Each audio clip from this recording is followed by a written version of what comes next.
Hello everyone, welcome to my YouTube channel. मैं हूं अंकिता। मैं पढ़ा रही हूं क्लासिफिकेशन ऑफ टिपिकल फ्रैक्चर, जिसमें हमने different types of classification previous video में डिस्कस करें। इस वीडियो में हम इसका लास्ट क्लासिफिकेशन पढ़ेंगे, जो कि है based on quantum of force causing fracture.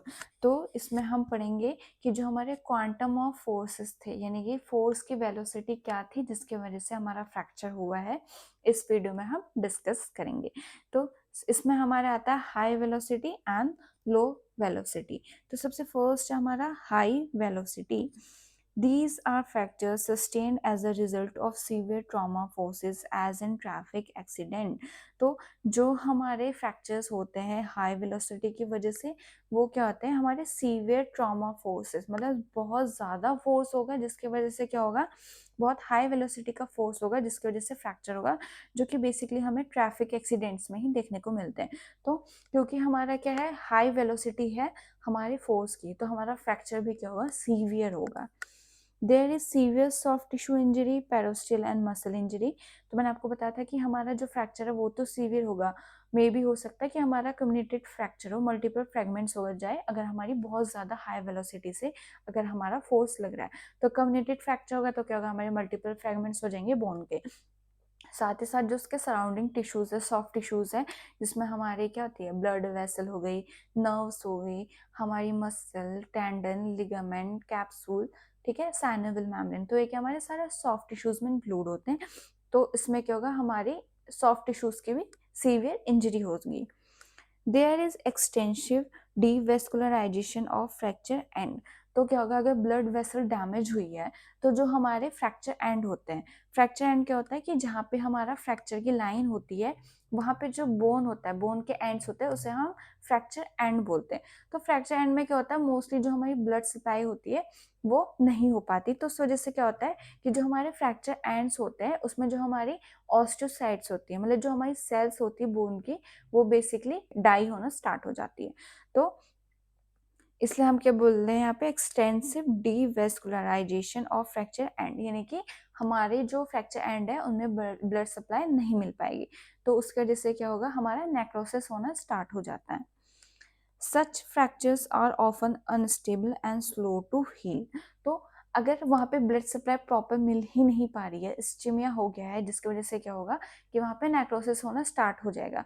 तो इस वजह से क्या होगा कि वहाँ पे क्या होगा, ब्लड सप्लाई है नहीं, तो हीलिंग प्रोसेस भी क्या हो जाती है, स्लो हो जाती है। तो और क्या होगा, हमारा जो फ्रैक्चर है वो अनस्टेबल हो जाएगा, क्योंकि वो क्या हो रहा है, यूनाइटेड हो ही नहीं पा रहा है, वो जुड़ ही नहीं पा रहा है, तो वो स्टेबल कैसे होगा। तो इसलिए हमारी इसमें जो हीलिंग की प्रोसेस होती है वो बहुत स्लो होती है, क्योंकि वहाँ पे क्या है, डीवेस्कुलराइजेशन हो चुका है।